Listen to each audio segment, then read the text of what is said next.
Homahe Nama Honjanai. Oke guys, kita main game.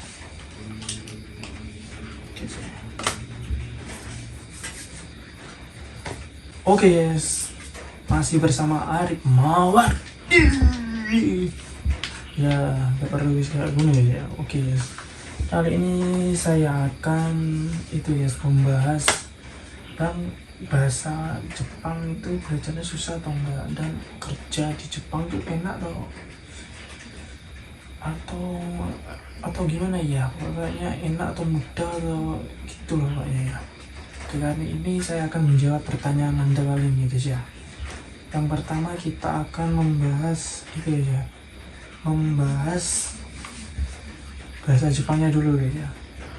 Bahasa Jepangnya itu mudah atau sulit atau yang kayak gimana ya Pak ya. Oke. Yang pertama-tama itu guys ya.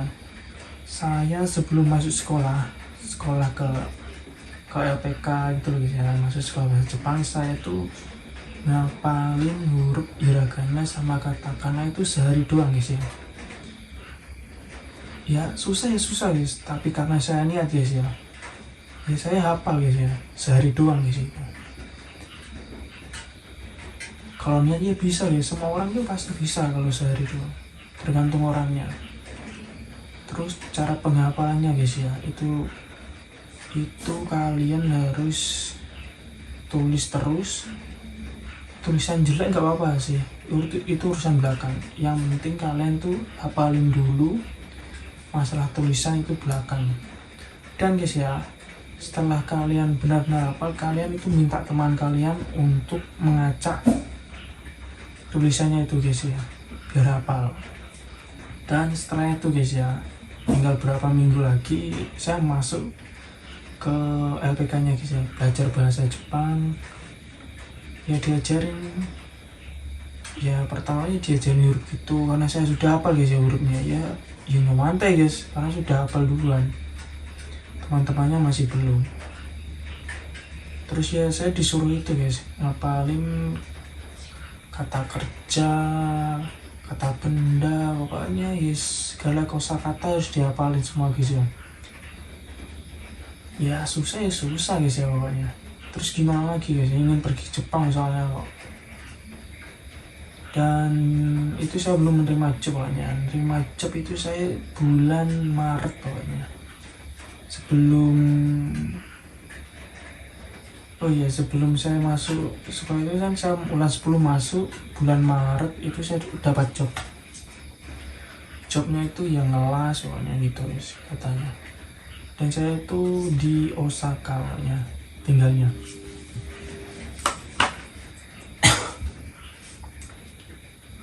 Dan itu guys ya, kalau menurutku sih ya, belajar bahasa Jepang itu ya memang sulit guys ya. Tapi kalau kalian ada kemauan guys ya, ingin cepat bisa atau ingin bisa lancar, wah yakin dah, usaha tidak mengkhianati pokoknya guys ya. Bisa kok kalau ada niat guys ya. Dulu saya itu nggak guys ya, SMA dulu saya tuh nggak terlalu pintar. Saya lihatnya anime mulu, kalau kayak sosial guys jarang guys ya, kayak ya teman cuma bicara doang, tapi ya lihat anime terus soalnya guys. Mau gimana lagi guys ya, saya suka anime mirip. Dia dikatain ibu ya terserah, dia nggak perlu mikirin gitu pokoknya. Dan setelah menerima itu guys ya, menerima job itu guys ya, saya pemantapan bahasa guys ya. Pemantapan itu ya ada ya sistemnya kayak gitu kan ya, ada kaiwa, maksudnya percakapan sama sensei gitu pakai bahasa Jepang gitu. Ya kudu harus bisa guys, kalau nggak bisa ya nggak akan bisa pokoknya gitu. Dan terus sampai berapa bulan gitu. Terus bulan 7 itu saya tes N5 guys ya, di Unesa itu. Rombongan guys sama teman-teman saya, dan tiba di sana yang cek tempatnya. Terus ya ulangannya sih alhamdulillah agak sulit, tapi ya alhamdulillah lancar ya, saya lulus gitu kan. nilai saya 100 berapa gitu pokoknya. Ya enggak ada, ya sudah berapa bulan guys belajarnya, enggak ada ya segitu lah kayaknya gitu. Dan itu guys ya, setelah bulan 7 atau bulan 8 ya, saya dapat itu dari kabar dari Jepang atau dari anunya Komeai-nya gitu, itu turun guys ya, kayak turun apanya gitulah, ingin berangkatnya gitu. Dan bulan 10 saya berangkat guys ke Jepang. Ya berangkatnya ke itu guys, dari Surabaya transit ke itu Tangerang, ke Thailand, dan guys yang terakhirnya ke Jepang guys ya. Yang sangat nggak enak itu ke Thailandnya guys ya, sudah tiba ke Thailandnya guys ya, sulit guys ya.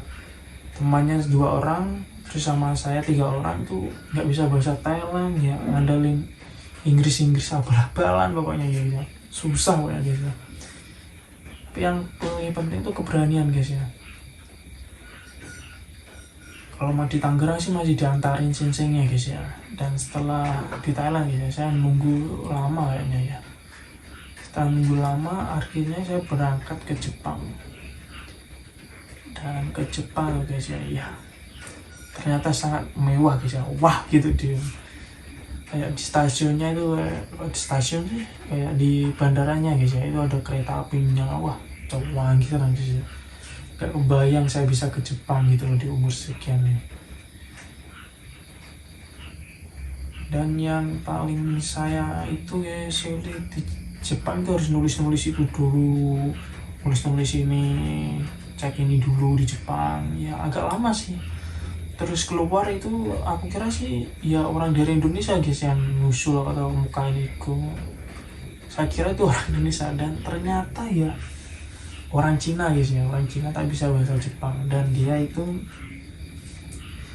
kayak ngurusin guys, orang-orang yang ingin belajar di sentainya Jepang.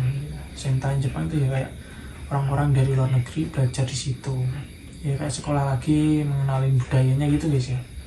Ya sama orang Vietnam, kayak yang orang Vietnam, orang Thailand, orang Cina, tapi kebanyakan tuh orang Vietnam dan orang Cina guys ya. Sama orang Filipina, Myanmar ya ada, tapi kebanyakan tuh ini Cina sama Vietnam.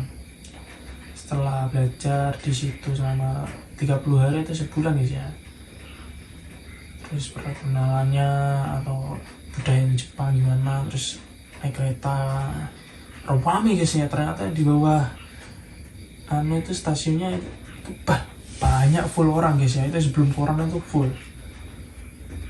banyak orang. Dan setelah 30 hari itu guys ya, saya keluar dari Sentai ya, pergi ke perusahaan Jepang guys ya, ya magang, diantarin sama orang Indonesianya. Dan setelah sampai ke perusahaan ya dikenalkan sama orang-orangnya dulu, terus datang tuh kacau atau yes kayak manajernya apa mandornya gitu guys ya, disuruh milih sepeda gitu pokoknya, sepeda mana dari 3 ini, disuruh jaga Kempoy itulah yang betul tas genting itu loh. Setelah itu saya diantar ke apartemen gitu ya, tempat tinggal gitu ya. Ya di situ saya masih ada senpai guys yang untungnya masih bisa lah ngajarin pokoknya. Dan setelah itu dibagi guys ya, seapartemen. Sempainya kan ada 3 orang tuh ya, itu dikasih satu orang, jadi satu kamar itu 2 orang pokoknya. Ya lumayan sih, agak luas dikit sih, lumayan lah sih bagi. Soalnya rumahnya itu ya bagus sih, penataan ruangnya itu rapi banget sih sebagai orang Jepang. Rapi ya, mewah sih, malah kemewahan ya kayaknya, kemewahan sih malah. AC-nya ada 5 loh, bayangin.